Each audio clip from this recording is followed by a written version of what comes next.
Let me tell you, this kid's a good kid.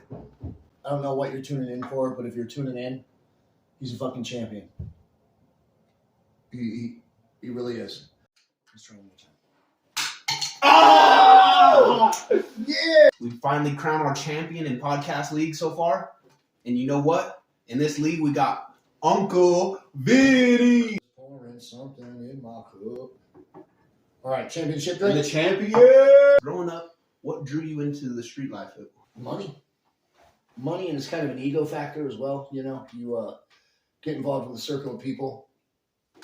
People know who you are. You know, it's fucking stupid. But when you're young, you know everything. Can't really tell you any different, whether you like it or not. You're just drawn to it, and you need it. You want that team mentality. You know, you want to be part of something bigger than yourself, kind of thing. Sounds ridiculous, but it actually is true. You know, you're just drawn into the life. You're drawn into, you know, the money, the clothes, the people. Just the fact, you know, you go places, people recognize you, they know who you are, what you do, and everybody's excited to see you. You know, you come holding. A very wise man once told me, "You don't sell drugs.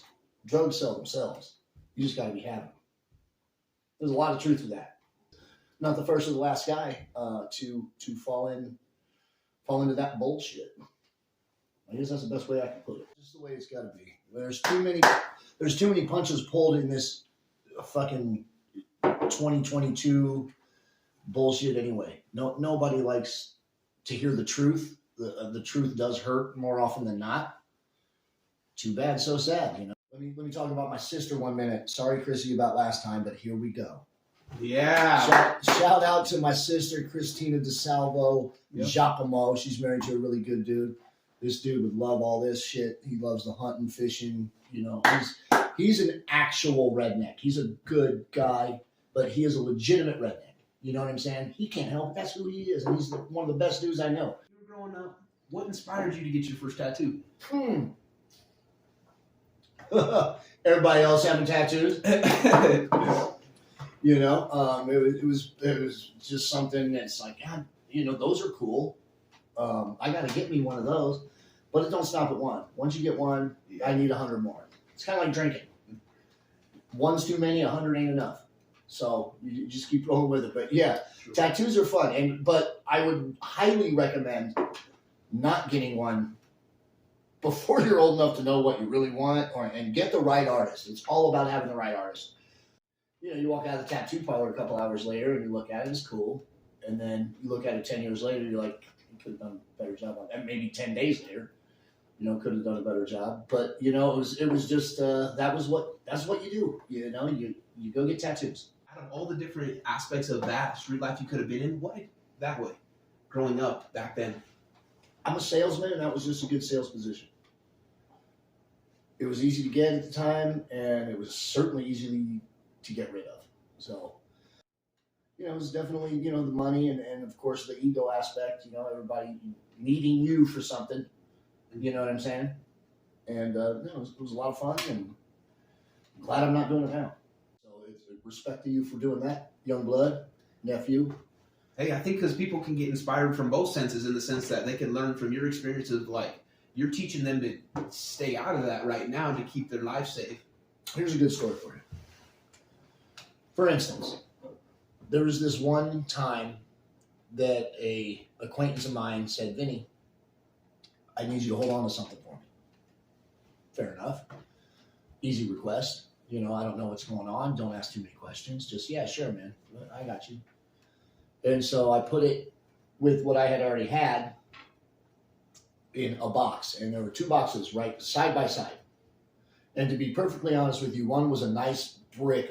I leave the house to go to my day job. And they're right next to each other, man. And there was only two people that knew where the fuck this place. Oh, three.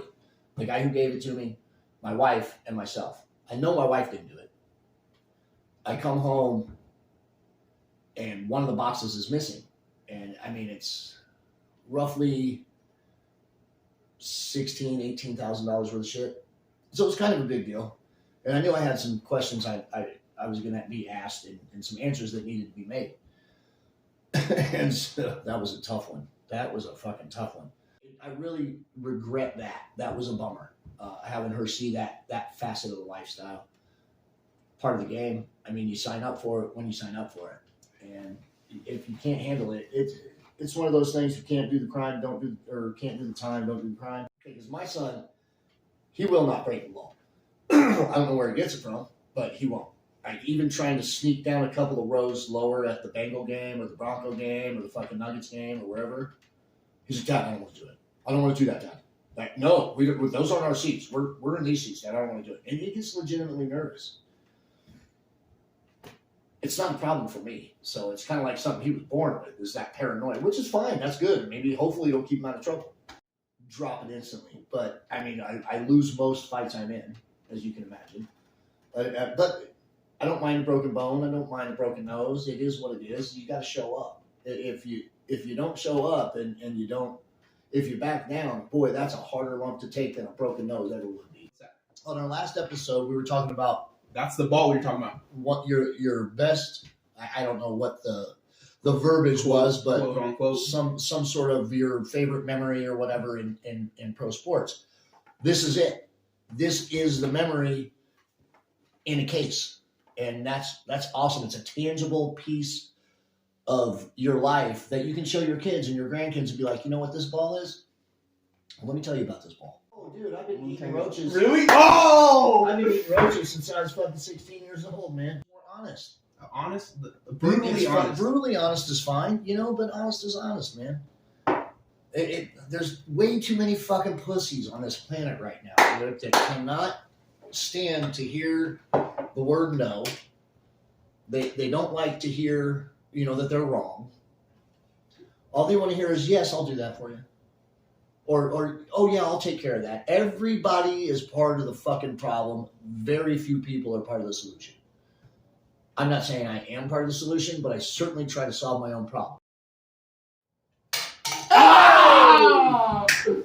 There it Got them is. both in there. Son and a... Oh! 3 for 3? 3 for 3, bro. We just got done with episode 18, but right now it's a very special day. Got one of my brothers in the world, one of my very best friends, a man I respect greatly and deeply, a man that I would love to introduce to you, which you've already met, my boy, Mr. Leslie Young, coming to the microphone. Yeah, man. Thank you. Yes, sir, baby. Leave that hand alone, brother, man. Love you, respect, bro. Thanks y'all for coming out. God bless you. Good night. It's so fun. The energy in here for me is like it's like buzz. Our first one it was a very emotional one. I was like, I was weepy. It's like, dude, he edited so much out. I was crying the whole episode. I felt so honored. I truly did. I felt honored, and it was like an amazing moment in time that my son was teaching me and educating me. Because this podcast is about honesty. It's about, you can be yourself around Kyler, because if he asks you to please, hey, can I do a podcast? Well, you should feel honored. He's a wonderful man. He's a wonderful man that had the whole village raise him, and he's really balanced. And so, that's what the first podcast was. I didn't have no sass, glide, soft shoe. It can all be different. It just depends on the song, story, and the message. It's never static and it's never choreographed. I like the way that real people, they speak in a certain pace and a certain fashion of having to find the words to not hurt somebody, but I'm not gonna fake the funk. Once again, you be real, right? Thanks y'all for coming out. God bless you. Good night.